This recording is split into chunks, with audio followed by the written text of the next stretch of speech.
नमस्कार। जय हिंद साथियों। मैं वंश शर्मा, साइंस का विद्यार्थी, आप सबके साथ फिर से जुड़ चुका हूं। उम्मीद है हमने अपनी पहली क्लास पहला चैप्टर कंप्लीट कर लिया है, कोशिका। उम्मीद है आपने पूरी क्लासेस देखी होंगी। शायद 8 या 9 क्लासेस हमको लगी सेल में। सेल इसलिए हमें 8 9 क्लासेस लगी क्योंकि हमने काफी डिटेल में उसे पढ़ा है, बिल्कुल डिटेल से पढ़ा है, इसलिए हमें कुछ ज्यादा क्लासेस लगी। और सेल जो है, हम बोल सकते हैं बायोलॉजी का फाउंडेशन है। फाउंडेशन है बिल्कुल, सबसे डिटेल में हमको।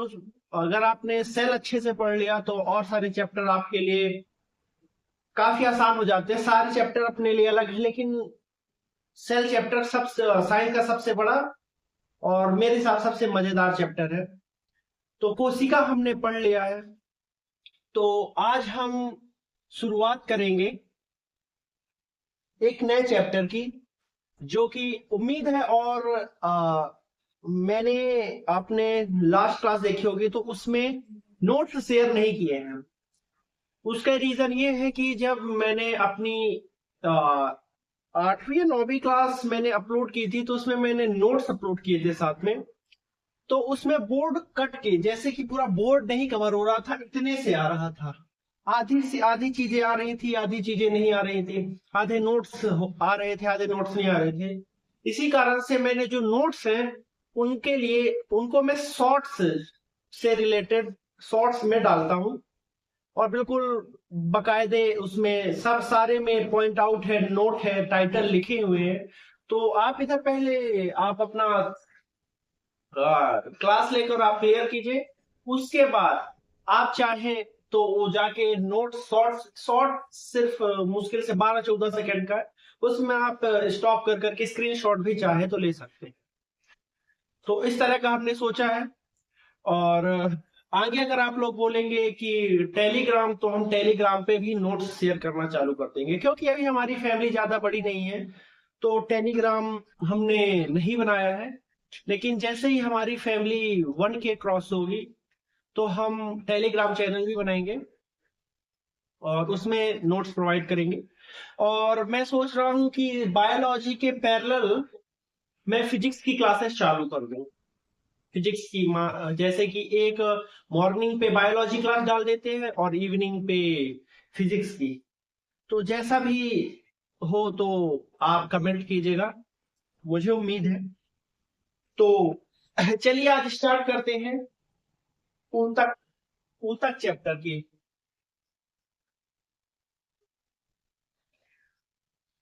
टीसू,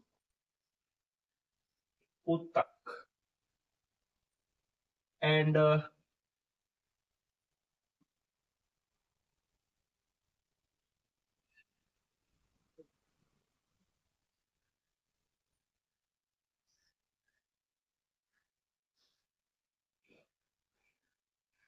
ऊतक एवं पेशीय तंत्र, tissue and muscular system.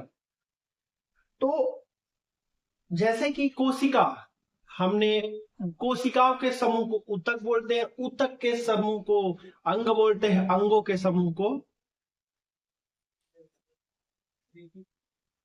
Cell cell से मिलकर बनता है।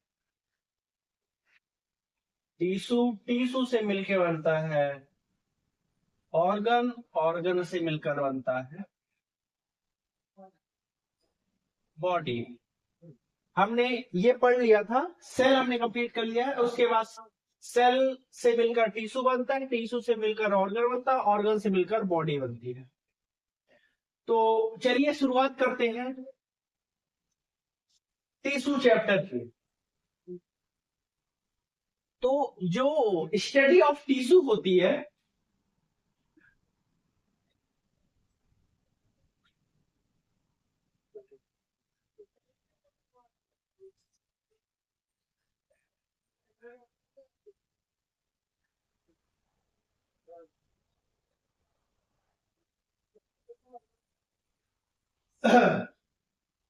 कोशिका के अध्ययन को कोशिका के अध्ययन को हिस्टोलॉजी कहते हैं। कोशिका के अध्ययन को क्या कहते हैं?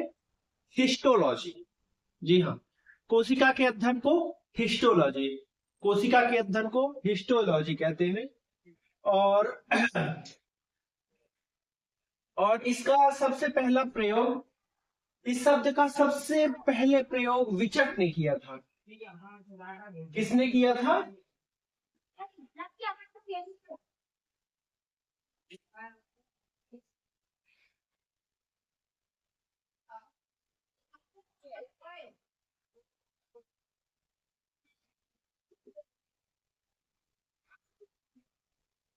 फर्स्ट टाइम उपयोग इस शब्द का, सबसे पहले ऊतक शब्द का उपयोग विचट ने किया था।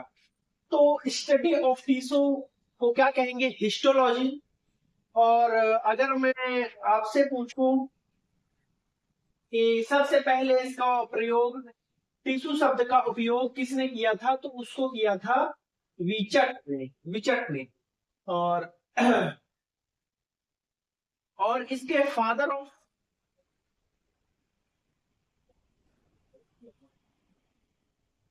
इसके हम डिटेल में और जाएं तो फादर ऑफ हिस्टोलॉजी, मतलब हिस्टोलॉजी के फादर हम कहते हैं मार्सेलो, मार्सेलो मेलथपी करके कुछ,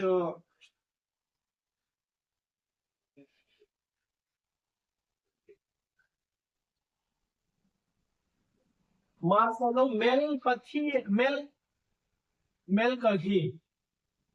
मेलपिघी।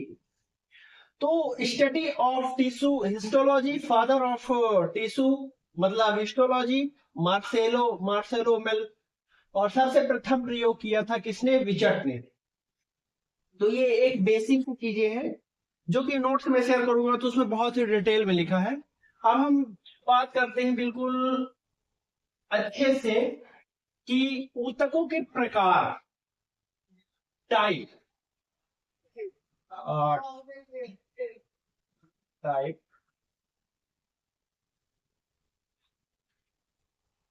तो ये 4 प्रकार के होते हैं, 4 टाइप्स होते हैं, जिसमें कि पहला होता है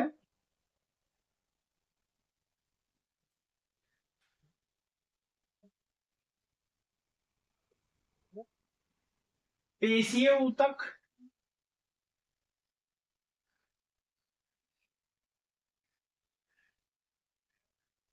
पेशीय ऊतक,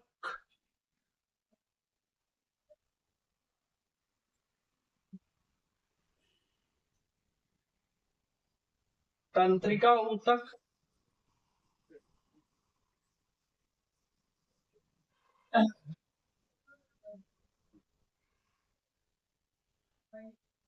संयोजी ऊतक, और चौथा होता है उपकला ऊतक, उपकला ऊतक जिसको बोलते हैं एडिपोज ऊतक। पेशीय ऊतक कॉमन सा है कि पेशियां, जिससे हमारी मांसपेशियां मिलकर बनी है, मांसपेशियां बनी है, उसे हम पेशीय ऊतक कहते हैं। जो कि जो मांसपेशियां हैं, जो हमारे मांसपेशियां हमारे शरीर को प्रोटेक्शन देती हैं। जैसे कि ये हमारे ऊपर मांस की एक लेयर चढ़ी हुई है, तो उससे हमारे अंदर के ऑर्गन, हमारे जो अंदर के ऑर्गन होते हैं वो प्रोटेक्ट होते हैं, जैसे कि हार्ट, लीवर, किडनी, और भी बहुत सारी चीजें, लंग्स, ये इनको प्रोटेक्शन देते हैं। कौन? पेशीय ऊतक।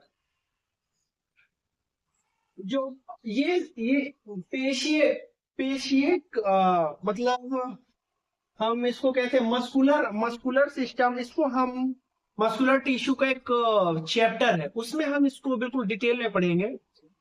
और उसके बाद तंत्रिका ऊतक, तंत्रिका ऊतक वो ऊतक होते हैं जिससे तंत्रिका मिलकर बनती है। नर्वस सिस्टम, नर्वस सिस्टम, जैसे नर्वस सिस्टम से हमारा जो ब्रेन बना है, जो हमारा ब्रेन बना है वह किससे मिलकर बना है?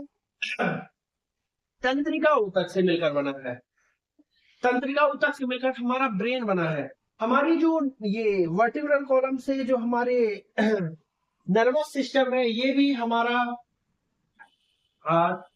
तंत्रिका ऊतक से मिलकर बना है। तो इसका भी एक चैप्टर है, हम उसमें इस डिटेल में भी पढ़ेंगे। और संयोजी ऊतक, कनेक्टिव टिश्यू, कनेक्टिव टिश्यू एक कनेक्टिव शब्द से समझ में आ रहा है जो हमारी बॉडी को कनेक्ट कर रहा है आपस में। जैसे कि बॉडी के अंदर जो बोन होती है, हड्डियां होती है, हमारे शरीर को जोड़ के रखती हैं। और अंदर अगर हम बात करें तो आरबीसी भी एक कनेक्टिव टिश्यू है। आरबीसी एक कनेक्टिव टिश्यू। उसके बाद लासिका, लिम्फ नोड्स, इसके बारे में हम बहुत डिटेल में पढ़ेंगे, जो कि हमारे शरीर को जोड़ के रखी है। इस चैप्टर में हम बेसिकली पढ़ेंगे उपकला ऊतक के बारे में। उपकला मतलब एडिपोज ऊतक। तो पेशीय ऊतक जो होता है जो तंत्रिका ऊतक होता है, नर्वस टिश्यू, न्यूरॉन्स टिश्यू जो होते हैं, न्यूरॉन्स टिश्यू में मैंने आपको, अगर आपने कोशिका की क्लास डिटेल में देखी होगी तो उसमें आपने पढ़ा होगा कि इसमें कोशिका विभाजन नहीं होता है। किसमें? तंत्रिका ऊतक में। तंत्रिका ऊतक में कोशिका विभाजन नहीं होता, लेकिन हमारे ब्रेन में होता है ग्लियल सेल, उसमें कोशिका विभाजन होता है। उसमें कोशिका विभाजन होता है, उसी के कारण से हमारा जो ब्रेन में है, ब्रेन ट्यूमर और काफी सारी बीमारियां होती हैं। तो इन सब का हम पढ़ेंगे। इसमें हम मेनली टिश्यू, जो कि एडिपोज टिश्यू कहते हैं,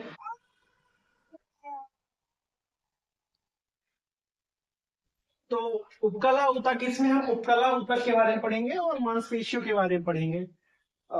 तो उपकला एपिथेलियल टिश्यू, जो एपिथेलियल टिश्यू उपकला ऊतक होते हैं, उनसे हमारी स्किन बनती है। स्किन मतलब हमारी चमड़ी बनती है। चमड़ी के अंदर का जो वसा होता है वह बनता है। और जो वसा मतलब जो मांस होता है, जो फैट होता है, ये पुरुषों में कम होता है, महिलाओं की तुलना में कम होता है। और जो वसा होता है वो हल्का होता है। देखने में तो जैसे कि रुई देखने में इतनी सारी दिखेगी, लेकिन उसका वजन कम होगा। उसी तरह से वसा होता है। जैसे कि जो वसा होता है हमारी बॉडी का 50% होता है। जैसे कि मेरा बॉडी वेट है 76 kg, तो लगभग 38 किलो, 76 किलो में का आधा करेंगे तो 38 किलो लगभग मेरे शरीर में मांस है।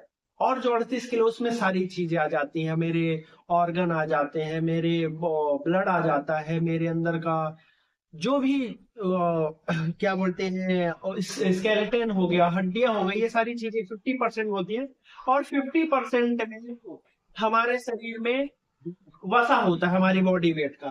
तो आप सब भी अपने बॉडी वेट को नापिएगा और मुझे कमेंट में शेयर करके बताइएगा कि आपके बॉडी वेट में कितना फैट है। तो यही जब आदमी बूढ़ा हो जाता है तो हमारे शरीर में जो वसा होता है, वसा घट जाता है। घटता नहीं है, एक तरह से हमारी स्किन को छोड़ देता है। जैसे कि ये स्किन है, स्किन के नीचे ये वसा लगा है। अब जब बुढ़ापा हुआ आया तो हमारे शरीर में मिनरल्स की कमी हुई, प्रोटीन की कमी हुई, विटामिन की कमी हुई, उसी कारण से ये बिल्कुल छोड़ता है हमारे शरीर को। तो ये जब तक इसमें चपका हुआ था तो ये स्किन बिल्कुल टाइट थी, ऊपर से बिल्कुल टाइट थी, जैसे कि अभी है। लेकिन ये जैसे छूटेगा तो इसमें से सिकुड़न आ जाएगी।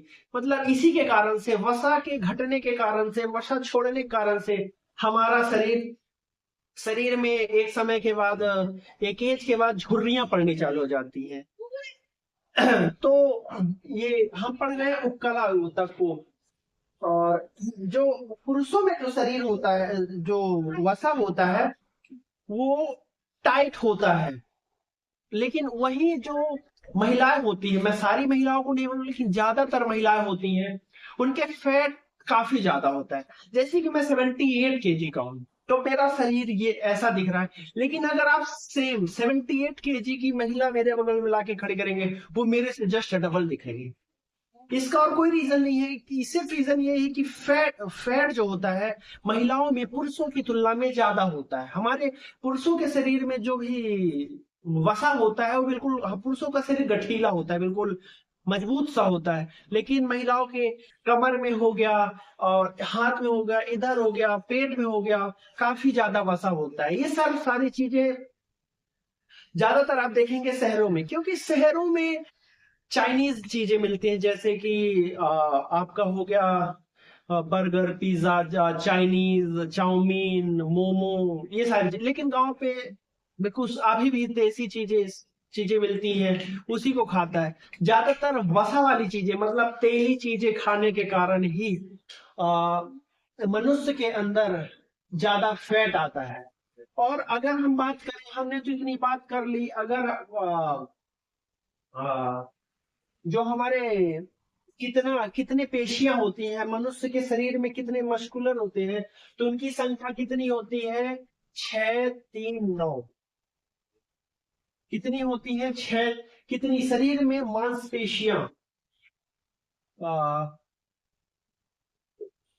मांसपेशियां हम्म, मनुष्य के अंदर टोटल कितनी मांसपेशियां होती हैं? तो 6, 3, 9। इसमें आप में से बहुत सारे लड़के होंगे जो कि बोल रहे होंगे 639। अभी तो चलिए ठीक है, आपको याद हो जाएगा 639, लेकिन जब पेपर में बैठेंगे तो चीजें बहुत जल्दी रिकॉल नहीं होती। इसी कारण से आप इसको याद करेंगे 6, 3, 9। तो मनुष्य के शरीर में कितनी मांसपेशियां होती हैं? तो कितनी होती है? 6, 3, 9। कितनी होती है? 6, 3, 9। टोटल मांसपेशियों की संख्या कितनी होती है? 6, 3, 9। अब हम इसमें से कुछ मांसपेशियां स्पेशल होती हैं, उनके बारे में हम इधर पढ़ लेते हैं। उसके बारे में हम यहाँ पास पढ़ेंगे।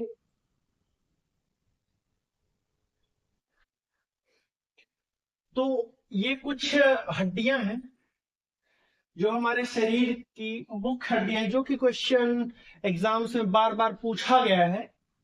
तो सबसे पहले तो मांसपेशियों का अध्ययन क्या, को मायोलॉजी कहते हैं। मांसपेशियों के अध्ययन को मायोलॉजी कहते हैं।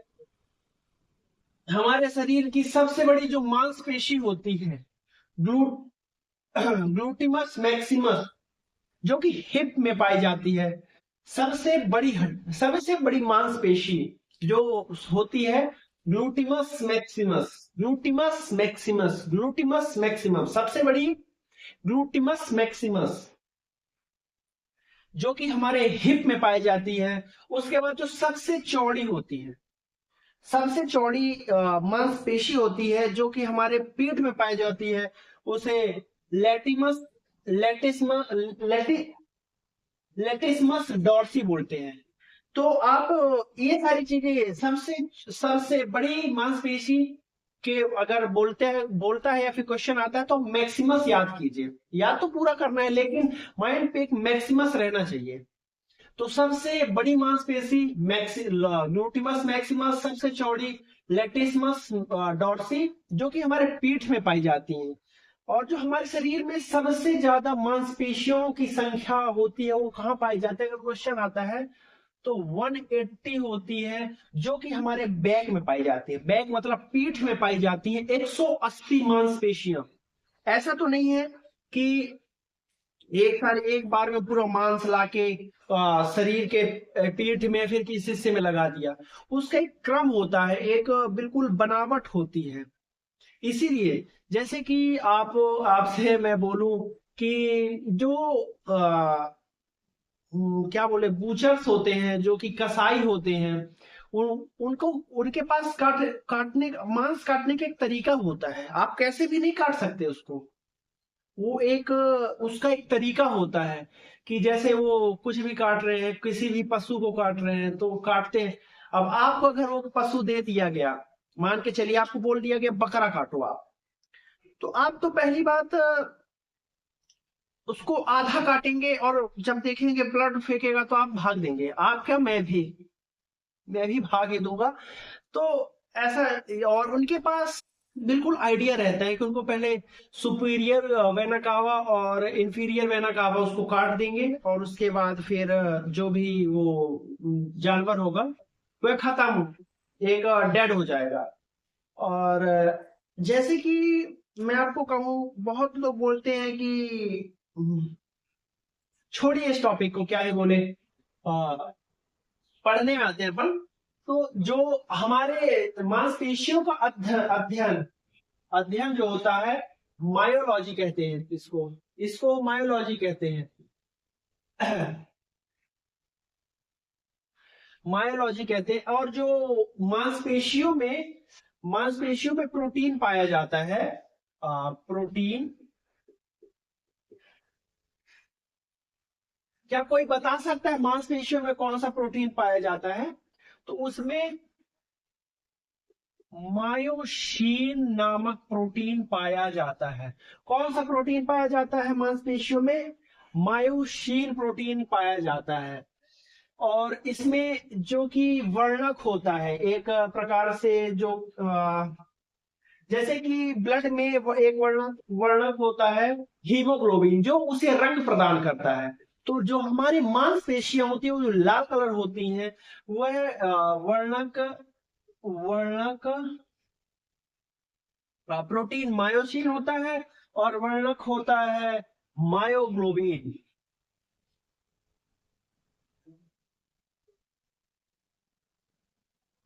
मायोग्लोबिन। तो पहले इसको स्टडी ऑफ मसल्स, मायोलॉजी, उसमें प्रोटीन कौन सा पाया जाता है? मायोसिन। उसमें वर्णक जो कि रंग प्रदान करने का, लाल मांस जो होता है उसको रंग प्रदान करता है, मायोग्लोबिन। तो जो मांस को रंग प्रदान करता है वह कौन सा वर्णक प्रदान करता है? मायोग्लोबिन। और जो मांस में प्रोटीन पाया जाता है, तो मायोसिन प्रोटीन पाया जाता है। कौन सा प्रोटीन पाया जाता है? मायोसिन प्रोटीन पाया जाता है। और मांसपेशियों का अध्ययन को मायोलॉजी कहते हैं। सबसे बड़ी मांसपेशी होती है ग्लूटिमस मैक्सिमस, ग्लूटिमस मैक्सिमस, जो कि हमारे हिप में पाई जाती है। और अगर क्वेश्चन आ गया सबसे बड़ी मसल्स कहाँ पाई जाती है, सबसे बड़ी सबसे चौड़ी मसल, वो लेटिसमस डॉर्सी होती है, जो कि हमारे बैग में पाई जाती है, हमारे बैग में पाई जाती है। अगर आप, जैसे कि ये, अगर आप किसी अच्छे से जिम जा रहा है जो रेगुलर, वो जो जाता होगा, तो वो ये चीज को कनेक्ट कर पाएगा जब वो अच्छे से अपने बैक को ट्रेन करता है। तो एक समय के बाद उसकी ज्यादा से ज्यादा मांस जो होती हैं, जो एक आकार में आ जाती हैं, वो दिखने लगती हैं, वही उसको खूबसूरत बनाती हैं। इतनी ज्यादा संख्या होती है हमारे बैक में, लगभग लगभग नहीं, 180 मांसपेशियां हमारे बैक में पाई जाती हैं। और सबसे बड़ी, सबसे लंबी मांसपेशी हमारे थाई में पाई जाती है, थाई में, सार्टोरिस।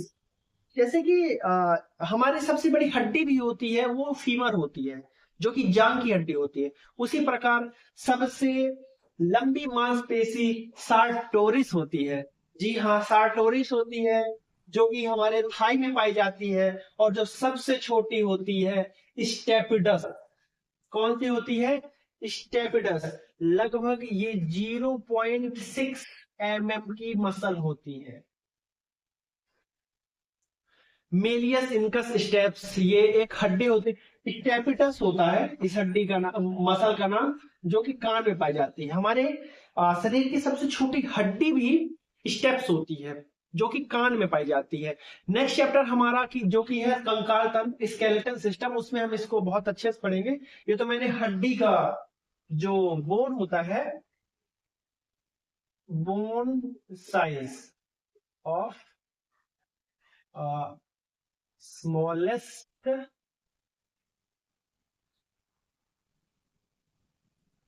इसको इसको ऊपर होना चाहिए,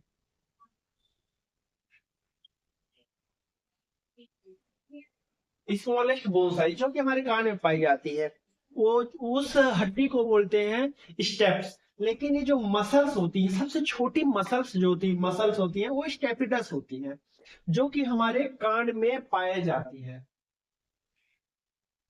तो जैसे कि अब इसको हमने तो पढ़ा, लेकिन अब इसके बाद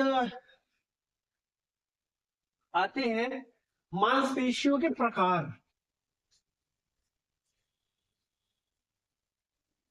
मांसपेशियों के प्रकार। तो ओ सॉरी गाइस, मैंने इसे मिटा दिया, लेकिन आप इसे पॉज करके देख लीजिएगा। मांसपेशियों के प्रकार हम कल जैसे स्टार्ट करेंगे। स्केलेटल सिस्टम शुरू के 15 मिनट ऐच्छिक, अनैच्छिक और हृदयक होती हैं, जो कि जैसे कि ऐच्छिक, अनैच्छिक और हृदयक चलिए कर ही लेते हैं।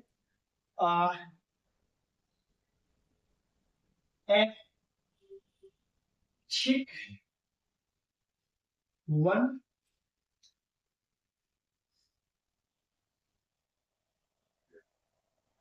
अनैच्छिक और थर्ड होती है हृदयक। इन्हीं शब्दों से आपको समझ में आ रहा होगा ऐच्छिक, अनैच्छिक, हृदयक। जैसे कि जो ऐच्छिक हमारे मांसपेशियां होती हैं, जैसे जो जो ऐच्छिक मांसपेशियां होती हैं, वो हमारे बोन से कनेक्ट होती है। ऐच्छिक मतलब जिसको हम अपनी इच्छा से हम उसको हिला डुला सकते हैं। जैसे कि ये हमारा हाथ हो गया, हाथ की जो मसल्स हो गई, ये हमारी इच्छा के अनुसार काम कर रही हैं। पैर की हो गई, ये हमारी इच्छा के अनुसार काम कर रही हैं। वही ये उसे ऐच्छिक मांसपेशियां कहते हैं। तो जिसमें जो हमारे बोन से कनेक्ट है, उन्हें हम ऐच्छिक क्रिया बोलते हैं। और जो हमारे बोन से कनेक्ट नहीं है, उसे अनैच्छिक क्रिया कहते हैं।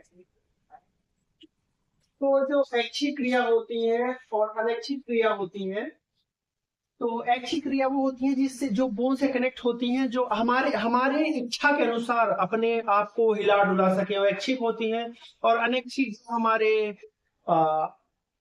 कमांड के अनुसार नहीं घूमती फिरती या फिर काम करती, उन्हें अनैच्छिक कहते हैं। जैसे कि हृदय, क्या आप दिल को ऐसा बोल दोगे कि रुक जा?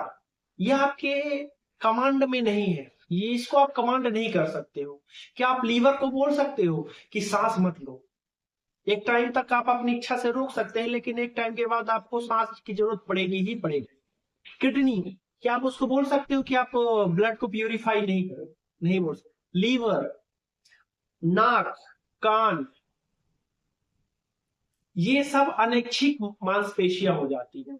तो वही ऐच्छिक मांसपेशियां जिनको हम अपनी इच्छा के अनुसार चला सकते हैं, और अनैच्छिक वो होती हैं जो जो कि हमारी इच्छा के बिना चलती हैं।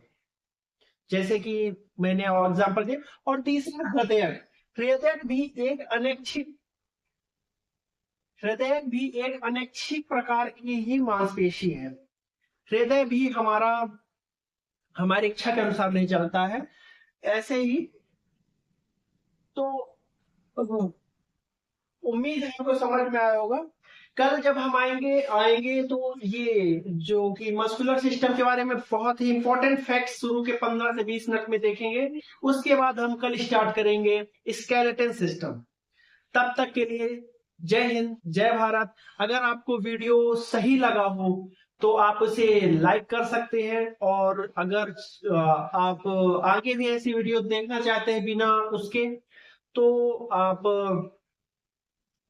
चैनल को सब्सक्राइब कर सकते हैं। और अगर कोई किसी भी प्रकार का आपके मन में डाउट होता है, तो प्लीज कमेंट कीजिएगा। मैं आपका डाउट सॉल्व करने की कोशिश करूंगा। तब तक के लिए जय हिंद, जय भारत, वंदे मातरम।